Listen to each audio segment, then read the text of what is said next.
Hello नमस्कार प्यारे साथियों, कैसे हैं आप सब। आई होप आप सब बहुत अच्छे होंगे और लगातार क्लासें कर रहे होंगे। अभी तक जो हम अध्ययन कर चुके हैं उसमें क्लास 6 की ज्योग्राफी का सभी चैप्टर का हम अध्ययन कर चुके हैं। क्लास 6 के एनसीईआरटी हम सभी कक्षाओं सभी चैप्टर जो है क्लास 6 की एनसीईआरटी का ज्योग्राफी के सभी चैप्टरों का अध्ययन कर चुके हैं। आज से हमारी एक नई श्रृंखला स्टार्ट होगी। इस नई श्रृंखला में नई सीरीज में हम पढ़ेंगे सामाजिक विज्ञान हमारा पर्यावरण कक्षा 7 के लिए ज्योग्राफी का अध्ययन करेंगे। तो कक्षा 7वीं के एनसीईआरटी में सबसे पहले आज चूँकि पहली वीडियो है तो हम इसमें एक बार देख लेते हैं कि इसमें कौन कौन से चैप्टर हैं और फिर पहले चैप्टर पर आज डिस्कशन करेंगे। तो आइए देखते हैं कौन कौन से चैप्टर हैं। इसमें जो पहला चैप्टर है वो है पर्यावरण, दूसरा चैप्टर है हमारी पृथ्वी के अंदर और तीसरा चैप्टर है हमारी बदलती पृथ्वी और चौथा है वायु तथा पांचवा है जल। आगे बढ़ते हैं। पांचवें के बाद जो छठवां चैप्टर है हमारा है वो है प्राकृतिक वनस्पति एवं वन्य जीव। सातवां है मानवीय पर्यावरण बस्तियां परिवहन एवं संचार। उसके बाद जो हमारा 8वां चैप्टर रहेगा मानव पर्यावरण अन्योन क्रिया उष्णकटिबंधीय एवं उपोष्ण प्रदेश। और लास्ट में जो 9वां चैप्टर रहेगा रेगिस्तान। अच्छा, इसमें ध्यान देना है कि अभी प्रेजेंट टाइम की जो एनसीईआरटी आ रही है उनमें से इन कुछ चैप्टरों को काट दिया गया है, हटा दिया गया है, लेकिन हम इन सभी चैप्टरों को बारी बारी से देखेंगे। तो बगैर समय को खराब किए हुए आइए चलते हैं आज की फर्स्ट चैप्टर पे, जिसका नाम है पर्यावरण। तो शुरुआत करते हैं क्लास 7 की ज्योग्राफी का फर्स्ट चैप्टर जिसका नाम है पर्यावरण। पर्यावरण देखिए, पर्यावरण एक तरह से अगर देखा जाए तो आपने पर्यावरण के बारे में थोड़ा बहुत तो पढ़ा ही होगा। यह शब्द एनवायरमेंटल शब्द का हिंदी रूपांतरण है जिसकी उत्पत्ति फ्रेंच शब्द से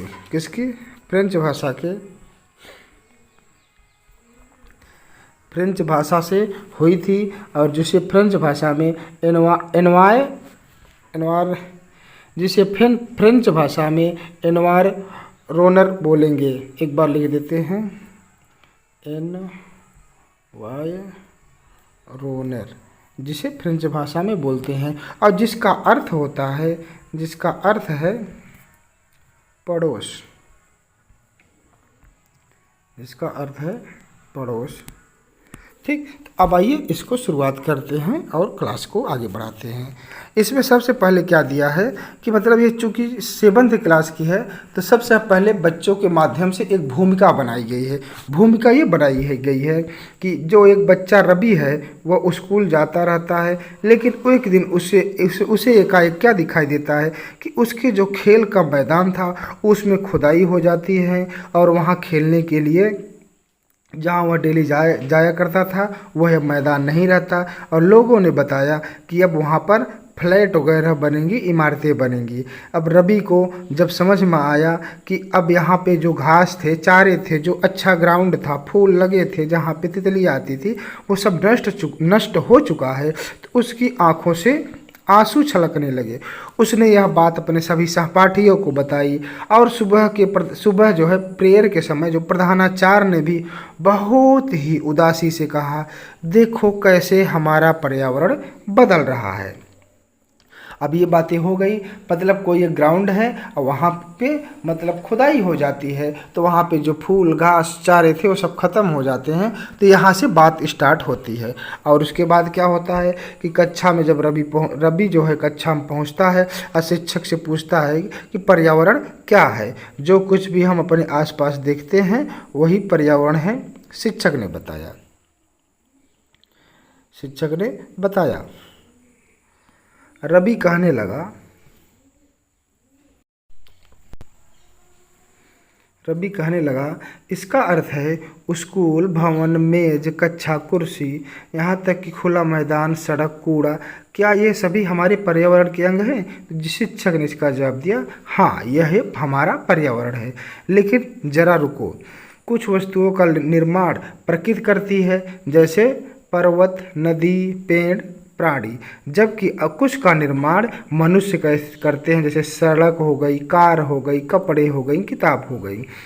अब इसमें रवि को एक टीचर और शिक्षक समझा रहे हैं कि जो पर्यावरण है, आप जो कुछ भी चीज़ें देख रहे हो वो सब पर्यावरण है, लेकिन उसके भी दो रूप है।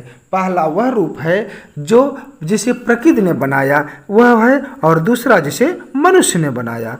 अब जो है दो छात्र मिलकर कार्य कीजिए, अपने बैठे सहपाठी के साथ मिलकर मानव द्वारा निर्मित एवं प्रकृति द्वारा निर्मित की लिस्ट बनाना है। यहाँ पे कुछ पर्यावरण के बारे में महत्वपूर्ण तथ्य दिया, इसको देखते हैं एक बार। पर्यावरण हमारे जीवन का मूल आधार है। यह हमें सांस लेने के लिए हवा, पानी, जल, खाने के लिए भोजन एवं रहने के लिए भूमि प्रदान करता है। मानव इस प्राकृतिक पर्यावरण में कैसे परिवर्तित करता है? कार धुआं वायु को प्रदूषित करता है, पानी को पात्र में एकत्रित किया जाता है, भोजन को बर्तनों में परोसा जाता है और भूमि पर कारखानों का निर्माण होता है।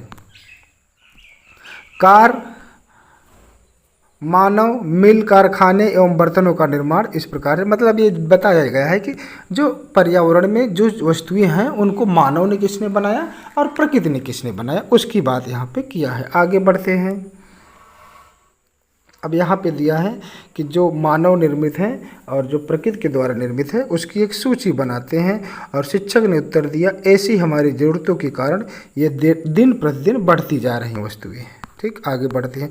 अब यहाँ पे इस चित्र के द्वारा दिखाया गया है कि मानव निर्मित पर्यावरण और प्राकृतिक पर्यावरण में क्या है। प्राकृतिक पर्यावरण है जिसे प्रकृति ने बनाया है, जैसे जैवमंडल हो गया, जैसे स्थल मंडल, वायुमंडल और जलमंडल।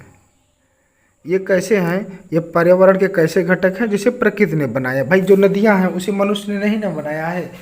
अब वहीं पर जो मानव निर्मित है, जैसे इमारत हो गई, पार्क हो गए, पुल हो गए, सड़क हो गई, और इधर क्या है, फैक्ट्रियां हैं और मंदिर या स्मारक हैं।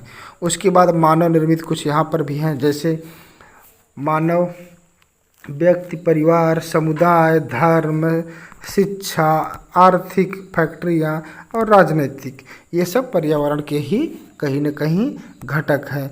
इसलिए हम प्राकृतिक पर्यावरण में परिवर्तित करते हैं और कभी कभी उसे नष्ट भी कर देते हैं।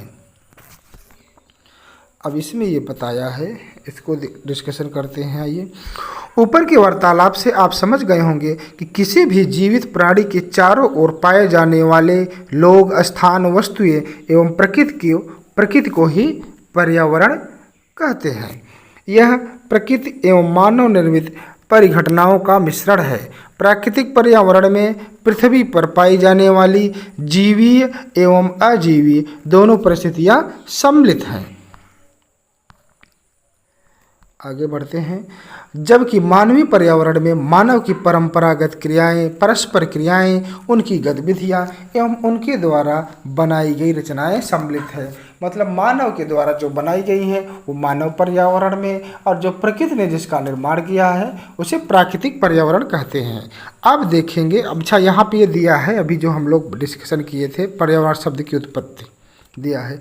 पर्यावरण यानी एनवायरमेंटल शब्द की उत्पत्ति फ्रेंच शब्द के एनवायरोनर, जिसका एनवायरोनर से हुई है और जिसका अर्थ है पड़ोसी। आगे बढ़ते हैं और देखेंगे पर्यावरण के जो घटक में है उसमें जो दिया है प्राकृतिक पर्यावरण। प्राकृतिक पर्यावरण क्या है? जिसमें भूमि, जल, वायु, पेड़ पौधे, जीव जंतु मिलकर प्राकृतिक पर्यावरण बनाते हैं। स्थल मंडल, जलमंडल, वायुमंडल एवं जैवमंडल से आप पहले ही परिचित हो चुके हैं। आइए अब इनके संबंध में कुछ और जानकारी, मतलब जो प्राकृतिक पर्यावरण वही है, जैसे जलमंडल जो हो गया, स्थल जमीन वाला, वायुमंडल मतलब जमीन के ऊपर वाला भाग। पृथ्वी की ठोस परपट्टी ऊपरी परत को स्थल मंडल कहते हैं। जो पृथ्वी का ऊपरी परत है उसे स्थल मंडल कहते हैं। यह चट्टानों एवं खनिजों से बना होता है एवं मिट्टी की पतली परत से ढका होता है। यह पहाड़, पठार, मैदान, घाटी आदि जैसी विभिन्न स्थलाकृतियों वाला विषम धरातल होता है। ये स्थलाकृतियाँ महाद्वीपों के अलावा महासागर की सतह पर भी पाई जाती हैं। आगे बढ़ते हैं। स्थल मंडल। स्थल मंडल वह क्षेत्र है जो हमें वन, कृषि एवं मानव बस्तियों के लिए भूमि, पशुओं को चराने के लिए घास स्थान प्रदान करता है। मतलब स्थल मंडल क्या है? जो जमीन वाला भाग है, जिसमें आदमी चलता है, जिसमें सड़क या घर निर्माण करता है। मतलब एक जमीन ऐसी हो सकती है जहाँ पे चारा घास के मैदान हो, वह स्थल मंडल हो जाएगा। यह खनिज संपदा का भी एक स्रोत है। ये कुछ क्रियाकलाप यहाँ पे दिया है इम्पोर्टेंट। यहाँ पे इसमें दिखाया गया है कि जो होता है पर्यावरण में, जैसे ये वायुमंडल है, मतलब ऊपर का जो भाग है। जैवमंडल देखिए, स्थल मंडल हो गया जो जमीन वाला भाग है, स्थल मंडल हो गया। जलमंडल जो जल वाला। जैवमंडल इसमें होता है, देखिए इसमें सर्कल में यही दिखाया है जैवमंडल में, कि कहीं न कहीं ऐसा भाग जिसमें तीनों शामिल हो जाए, वायु रहे, जल रहे और स्थल रहे, उसे जैवमंडल कहते हैं। थोड़ा थोड़ा सब सम्मिलित हो जाए, ये जैवमंडल होता है। अब आगे बढ़ते हैं, इसको देखते हैं। जल के क्षेत्र को जैवमंडल, जो जल का क्षेत्र होता है उसे जैवमंडल कहते हैं। यह जल के विभिन्न स्रोत जैसे नदी, झील, समुद्र, महासागर आदि जैसे विभिन्न जलाशयों से मिलकर बनता है। यह सभी प्राणियों के लिए आवश्यक होता है। जो जल मंडल है सभी प्राणियों की आवश्यक है, जाहिर सी बात है। पृथ्वी के चारों ओर फैली वायु की पतली परत को वायुमंडल कहते हैं। मतलब जो पृथ्वी के ऊपर हम चलते हैं तो कहीं न कहीं हमेशा वायु रहती है, हर जगह पर व्याप्त है, तो उसी को वायुमंडल कहते हैं। पृथ्वी का गुरुत्वाकर्षण बल अपने चारों ओर वायुमंडल को थामे रखता है। यह सूर्य की झुलसाने वाली गर्मी एवं हानिकारक किरणों से हमारी रक्षा करता है। अब सोचिए, अगर ये हवा न चले, कभी कभार होता है ना कि जब हवाएं चलती हैं धूप का असर हमारे ऊपर नहीं पड़ता। इसका कारण क्या है कि कहीं न कहीं जो हवा रहती है वह प्राकृतिक जो छोटी आपदाएं हैं, जैसे धूप हो गई, खतरनाक किरणें हो गई, कहीं न कहीं उनको रोकने का भी काम करता है। वैसे ओजोन परत तो हानिकारक किरणों के लिए है ही, किरणों से हमारी रक्षा करता है। इसमें कई प्रकार के, जैसे गैसों की बात किया है, इसमें कई प्रकार की गैसें, धूल कण एवं जलवाष्प उपस्थित रहते हैं। वायुमंडल में परिवर्तन होने में मौसम एवं जलवायु में परिवर्तन होता है। अब इसमें दिया है कुछ वायुमंडल जो दिया है, जैसे पादप, पौधे, जीव जंतु जैवमंडल या सजीव मंडल का निर्माण करते हैं। जैवमंडल का होता है जैसे पादप एवं जीव जंतु होते हैं या संसार का निर्माण करते हैं। पृथ्वी का वह क्षेत्र जहां स्थल जलवायु मिलकर जीवन को संभावित बनाते हैं। जैवमंडल जैसा कि पहले ही बता दिए हैं कि जहां पर थोड़ा थोड़ा तीनों तत्वों का विद्यमान हो। तीनों तत्व मतलब हुआ जिसमें जहां पर जल भी हो, वायु भी हो, स्थल भी हो। अब परितंत्र क्या होता है, आइए इसको देखते हैं।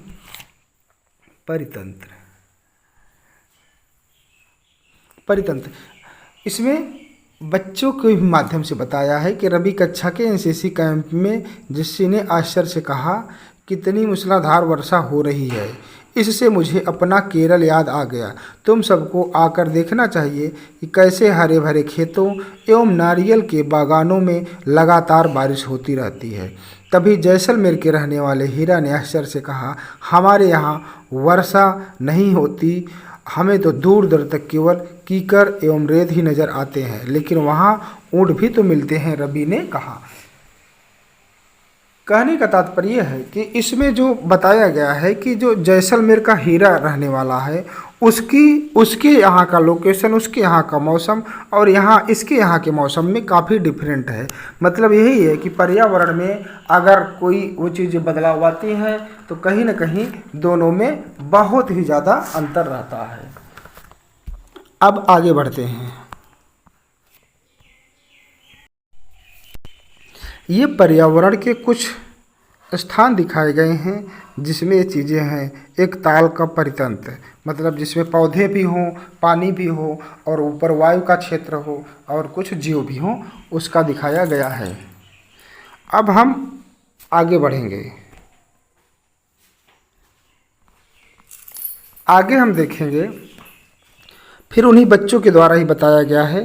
हीरा ने कहा ऊँट तो मिलेंगे ही, जब हमारे रेगिस्तान आओगे तो तुम्हें सांप, छिपकली एवं अनेक कीट भी देखने को मिलेंगे। रवि हैरत में पड़ गया। विभिन्न स्थानों पर पाए जाने वाले जीव जंतु, वनस्पति एवं लोगों के रहन सहन के तरीके इतने भिन्न क्यों हैं? क्या सभी का एक दूसरे के साथ संबंध है? बिल्कुल, सब बहुत ही संबंध है, शिक्षक ने कहा। कहने का तात्पर्य है कि जो पर्यावरण का जो क्षेत्र है वो कहीं न कहीं हर जगह का एक जैसा नहीं रहता। कहीं पर्यावरण के क्षेत्र में किसी और प्रकार के जीव पाए जाते हैं तो कहीं पर किसी और के। वो अपने मौसम और स्थिति के अनुसार वहाँ पर जीवों की संख्या में वृद्धि होती है। आगे देखते हैं। सभी पेड़ पौधे, जीव जंतु एवं मानव अपने आसपास के पर्यावरण, शिक्षक ने कहा, सभी पेड़ पौधे, जीव जंतु एवं मानव अपने आसपास के पर्यावरण पर आश्रित होते हैं। प्रायः वे एक दूसरे पर भी आश्रित हैं। जीवधारियों का आपसी एवं अपने आसपास के पर्यावरण के बीच का संबंध ही पारितंत्र का निर्माण करता है। अधिक वर्षा वाले वन, घास स्थल, रेगिस्तान, पर्वत, झील, नदी, महासागर एवं छोटे छोटे ताल का भी एक पारितंत्र हो सकता है। क्या आपको लगता है कि जिस पार्क में रवि एवं उसके मित्र खेलते थे वहाँ का भी एक पारितंत्र होगा? मतलब यही है कि कहीं न कहीं जो उस समय की स्थिति रहती वहाँ की, उसी के अकॉर्डिंग वो ढली रहती है पर्यावरण में। वो सारे जीव कहीं न कहीं एक दूसरे से जुड़े रहते हैं। अब आइए देखते हैं मानवीय पर्यावरण। इसमें क्या है? मानव अपने पर्यावरण के साथ पारस्परिक क्रिया करता है और उनमें अपनी आवश्यकता के अनुसार परिवर्तन करता है। प्रारंभिक मानव ने स्वयं को प्रकृति के अनुरूप बना लिया था। उनका जीवन सरल था एवं आसपास की प्रकृति से उनकी आवश्यकताएं पूरी हो जाती थी। समय के साथ कई प्रकार की आवश्यकताएं बढ़ी। मानव ने पर्यावरण के उपयोग और उसमें परिवर्तन करने के कई तरीके सीख लिए। मतलब इसमें ये बता रहा है कि मानव जो है अपनी टेक्नोलॉजी से, अपनी बुद्धिमत्ता से जो पर्यावरण है उसको सुरक्षित रखना या उसमें बदलाव लाना, अपने लिए अनुकूल बनाना, कई प्रकार की स्थितियां सीख लिया था। जैसे फसल उगाना, पशु का पालन, अस्थायी जीवन, ये सभी थे। पहिए का आविष्कार, आवश्यकता से अधिक अन्न उपजाना, वस्तु विनिमय पद्धति, मतलब बदलाव कि हमारे पास एक वस्तु है, आपके पास दूसरी वस्तु है, आप हमारी वस्तु लीजिए, हम आपकी लेंगे। व्यापार आरंभ हुआ, वाणिज्य का विकास हुआ, उद्योगों की क्रांति से बड़े पैमाने पर उत्पादन प्रारंभ हो गया। परिवहन भी तेज गति से प्रारंभ हुआ। सूचना के द्वारा विश्व की क्रांति में बहुत बड़ी क्रांति आई और सहज और द्रुत हो गया। मतलब जब सारी चीज़ों का विकास होने लगा तो परिवर्तन तेजी से होने लगा। आइए अब देखते हैं ये टॉपिक क्या दिया है इसमें। क्या आप जानते हैं कि आप गर्मी में रसीला तरबूज एवं सर्दी में भुनी हुई मूंगफली खाना क्यों पसंद करते हैं? ये सही बात है, क्यों पसंद करते हैं? प्राकृतिक एवं मानवीय पर्यावरण के बीच सही संतुलन होना आवश्यक है। मानव को पर्यावरण के साथ समरसता से रहने एवं उसका उपयोग सीखना चाहिए।